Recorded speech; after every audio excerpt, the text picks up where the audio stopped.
The bustling diner fell silent as Lily, just 6 years old with mismatched barrettes and a faded unicorn backpack, approached the stranger's table.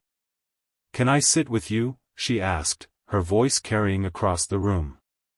The woman looked up from her coffee, startled. What happened next would change both their lives forever, and mine too.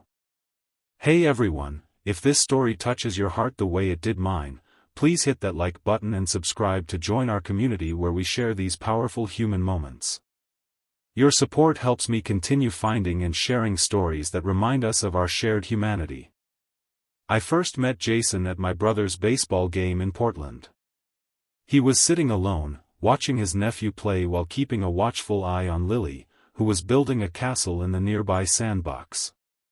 There was something about his expression, a mixture of love and exhaustion that spoke volumes.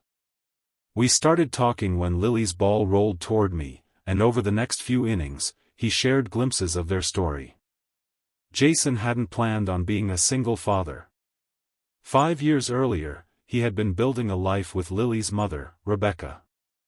They'd met during their senior year at Oregon State. She was studying psychology, and he was finishing his business degree. Their relationship had flourished amid late-night study sessions and weekend hikes in the Cascade Mountains. When Lily arrived, their small apartment in downtown Portland became a haven of first steps and bedtime stories.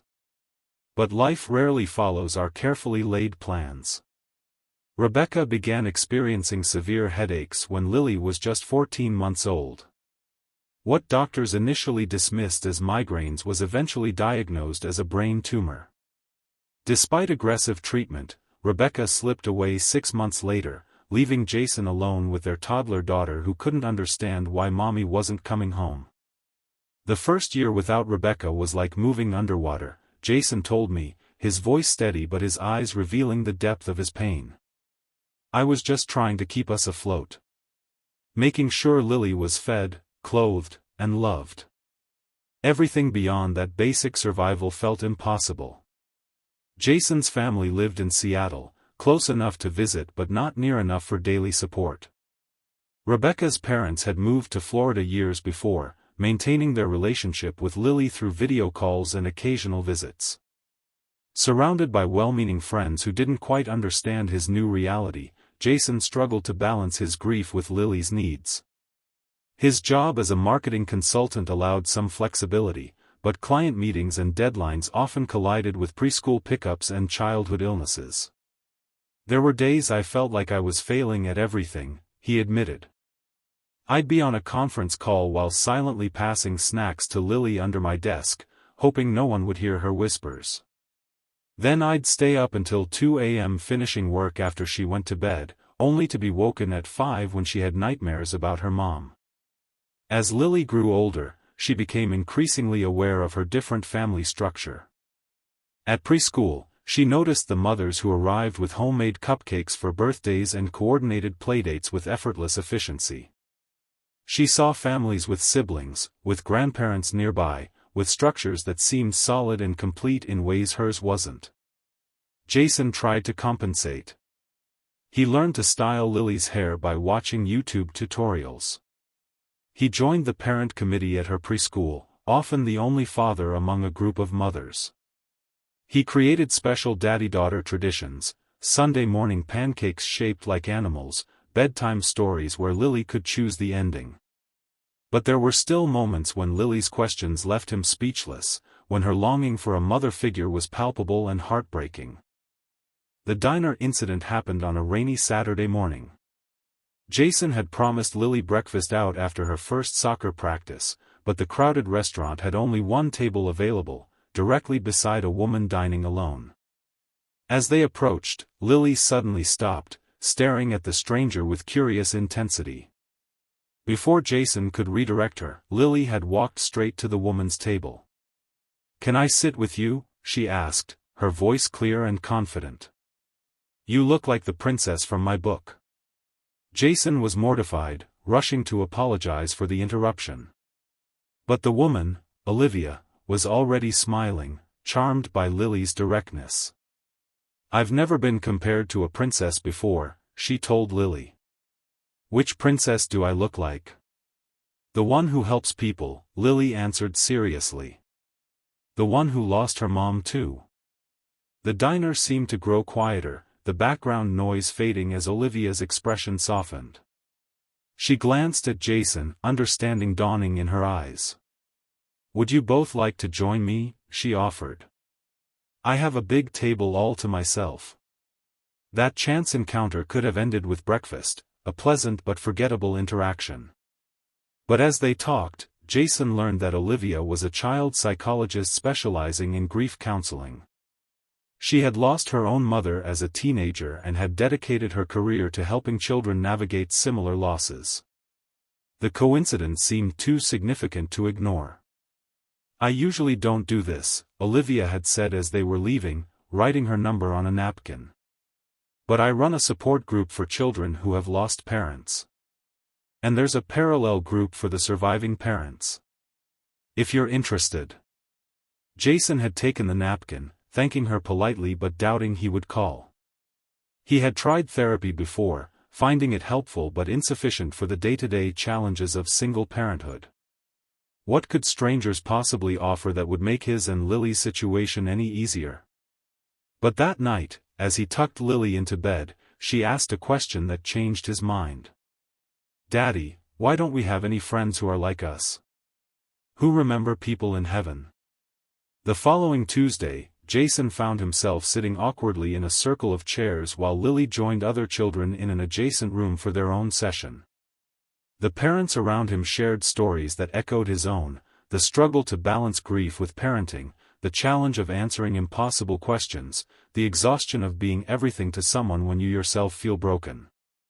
That group became our lifeline, Jason told me months later. Not because they had magical solutions, but because for the first time since Rebecca died, I didn't have to explain myself. Everyone there understood the weight I was carrying. Olivia facilitated both groups with compassion and insight. She never offered empty platitudes or suggested that time would heal all wounds. Instead, she provided practical strategies for helping children process grief, for handling difficult anniversaries, for building new traditions while honoring those who were gone. As weeks passed, Jason found himself looking forward to the Tuesday meetings. Lily blossomed in her group, making friends with other children who understood what it meant to miss someone fundamental to their world. And Jason began to forge connections with other single parents who shared his particular challenges. Olivia became a trusted resource, someone he could text when Lily asked a question he didn't know how to answer or when a school event triggered unexpected grief. Their professional relationship gradually evolved into friendship, with occasional coffee meetings to discuss Lily's progress becoming longer conversations about books, hiking trails, and eventually, their own lives. I felt guilty the first time I realized I was attracted to her, Jason confessed. Like I was betraying Rebecca somehow. We had always said we were each other's one and only. How could I reconcile that with these new feelings?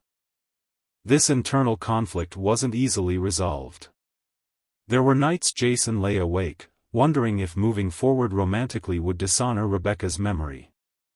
There were moments when Lily's innocent questions, "Do you like Miss Olivia, Daddy? Like her?" filled him with both hope and anxiety. Olivia understood these complexities better than most.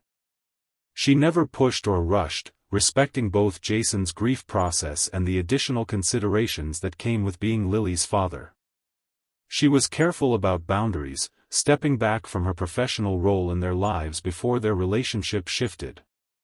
The first time Olivia came over for dinner, I had a panic attack while setting the table, Jason remembered. I realized I was using the plates Rebecca and I had received as wedding gifts, and suddenly it felt like a betrayal. Olivia found me sitting on the kitchen floor, trying to breathe. She just sat down beside me and said, "Tell me about Rebecca." Not to fix anything, just to acknowledge that Rebecca would always be part of our story. This understanding, that new love didn't erase past love, became the foundation for their relationship. Olivia never tried to replace Rebecca in Lily's life. Instead, she helped create spaces where Rebecca's memory could be honored and celebrated. She suggested a memory garden in their backyard, where Lily could plant flowers her mother had loved. She encouraged Jason to share stories and photos, ensuring Rebecca remained a presence in their home. For Lily, the transition was both simpler and more complex than Jason had feared. Children often adapt with surprising resilience, but they also ask questions adults struggle to answer. Is it okay to love Miss Olivia if I still love Mommy? Lily asked one night. Will Mommy be sad if Miss Olivia becomes part of our family? These questions broke Jason's heart and healed it simultaneously. Together with Olivia, he helped Lily understand that love expands rather than divides, that her mother would want her to be surrounded by people who cared for her, that family can grow in unexpected ways. 18 months after that first diner encounter, Jason proposed to Olivia during a hike to Rebecca's favorite viewpoint in the Columbia River Gorge. Lily was part of the plan, presenting Olivia with a handmade card that asked, "Will you be our forever family?" They were married in a small ceremony where Lily served as Heart Girl, carrying a basket of paper hearts on which guests had written wishes for their new family. I used to think happiness had an expiration date, Jason told me the last time we spoke. That I'd had my chance and lost it. That the rest of my life would be about making sure Lily was okay while I just went through the motions. He looked toward the backyard, where Olivia and Lily were planting sunflowers in their memory garden.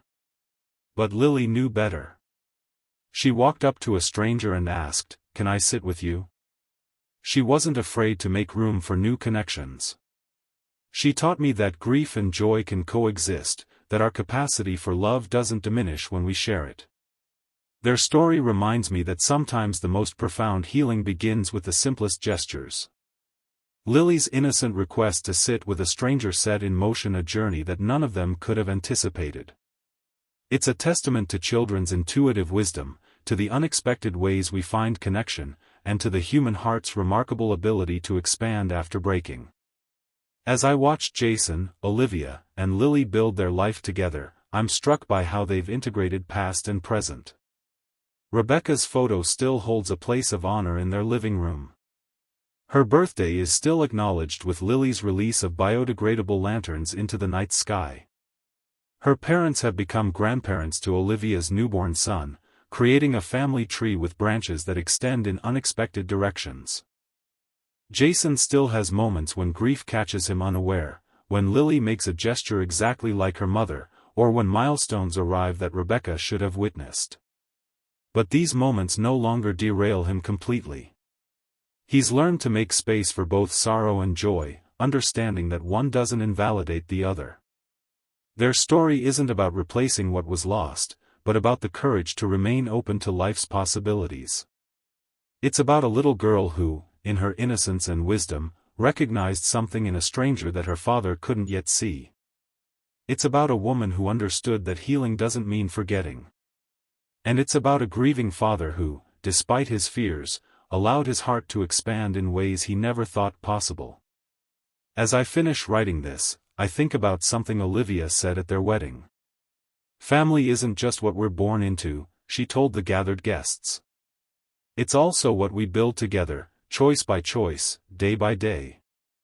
It's about making room at our table for both memories and new beginnings." Lily's simple question, "Can I sit with you?" was really an invitation to connection, to possibility, to the messy, beautiful process of rebuilding after loss. It's a question we might all benefit from asking more often, reaching across our isolation toward the shared humanity that connects us all. If this story touched you, please consider sharing it with someone who might need to hear it. Sometimes the people struggling the most are the ones who seem to have everything under control. A single parent, a grieving friend, someone rebuilding after loss, they might need to be reminded that second chances exist, that happiness can find us in unexpected places, and that the heart's capacity for love is limitless. Don't forget to like this video and subscribe to our channel for more stories that celebrate the resilience of the human spirit. Until next time, remember that sometimes the most profound connections begin with the simplest questions.